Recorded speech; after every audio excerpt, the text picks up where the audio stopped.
Salam Kamir, kekaguman ilahi mengarah pada iman dan rahmat. Adikku sayang, kenapa kau pergi?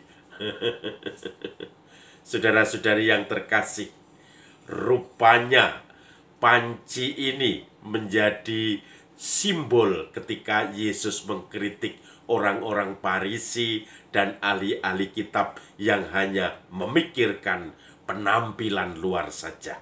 Nah, bacaan hari ini berbicara tentang Yesus yang didatangi oleh orang-orang Farisi dan para ahli-ahli Taurat, ahli-ahli kitab. Mereka langsung melihat murid-murid Yesus yang makan tanpa mencuci tangan lebih dahulu, karena mereka punya kebiasaan bahwa mereka biasanya harus cuci tangan, cuci panci, dan seterusnya supaya tidak najis. Saudara-saudari, lalu mereka mengatakan, kenapa murid-muridmu makan dengan tangan najis? Tentu Injil hari ini, Injil Markus, itu ditujukan kepada orang yang bukan Yahudi, karena diterangkan adat istiadat Yahudi. Kalau sudah tahu, kalau kepada orang Yahudi pasti sudah tahu adat istiadat Yahudi itu. Tetapi karena diterangkan berarti mereka bukan orang Yahudi.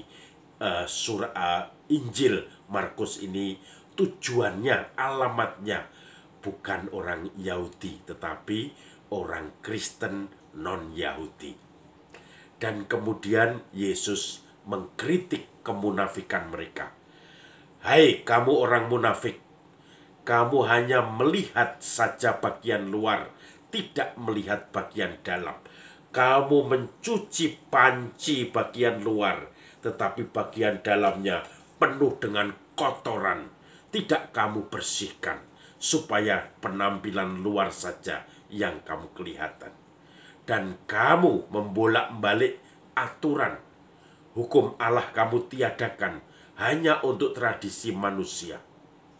Misalnya, itu yang dikatakan Yesus ya, Musa memerintahkan, hormatilah ibu bapamu. Tetapi kamu mengatakan, bagaimana kami harus memelihara engkau orang tua bapak ibu kami, karena uang yang untuk memelihara biaya itu sudah habis untuk persembahan korban bakaran, tradisi manusia korban-korban itu. Tetapi itu semua seakan-akan meniadakan hormatilah ibu bapamu yang adalah perintah dari Tuhan lewat Musa.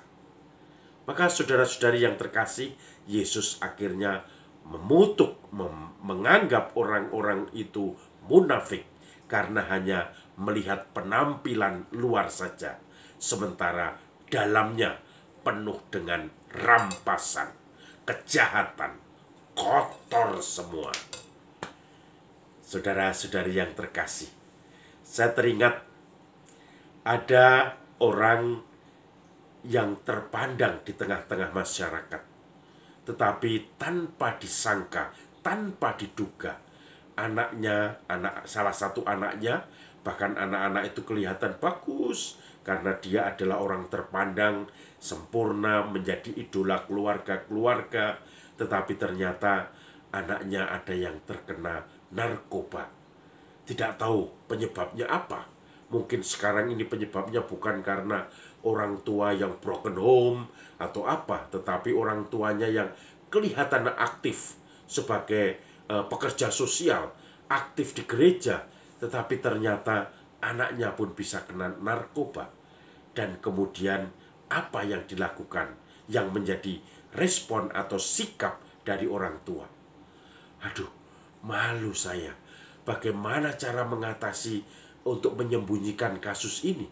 Jangan diomong-omongkan, diam, kita pindah ke luar kota supaya anak itu kita cabut saja sekolahnya dan dia bisa sekolah di tempat lain, kita omong begitu.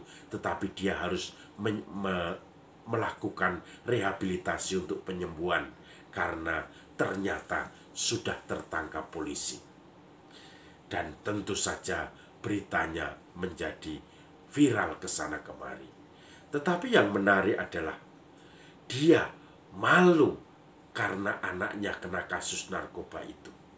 Orang tua ini ingin menutupi seakan-akan dunia luar, tetangganya, orang-orang di sekitarnya, sahabat-sahabatnya, semuanya tidak ada masalah di dalam keluarga itu.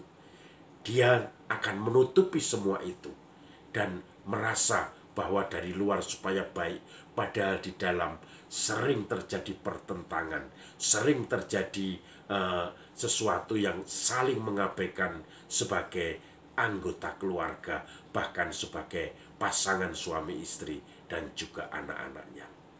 Maka saudara-saudari yang terkasih, malu ketahuan tidak justru bereaksi, ampunilah aku yang sudah salah, aku harus bertanggung jawab untuk mengangkat anakku lagi supaya dia berani mempunyai kekuatan dan potensi untuk menghadapi program-program rehabilitasi yang berat, bukan malah menutup-nutupi, merasa malu, dan akhirnya justru semakin terbuka karena polisi yang menangkap dan kemudian diproses di dalam rehabilitasi. Maka saudara-saudari yang terkasih, mungkin kita lebih baik apa adanya, otentik. Kalau kita punya masalah, kita juga menghadapinya dengan syukur dan kegembiraan, sehingga kita juga bukan menjadi orang yang hanya menutup-nutupi luaran, seakan-akan kita tegar, kita tidak apa-apa, tetapi di baliknya keropos dan kita rapuh.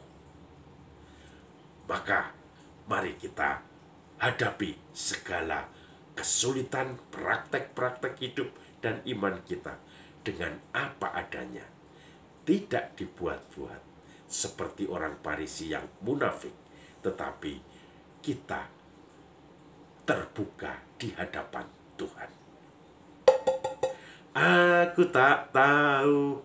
Salam Kamir, kekaguman ilahi mengarah pada iman dan rahmat.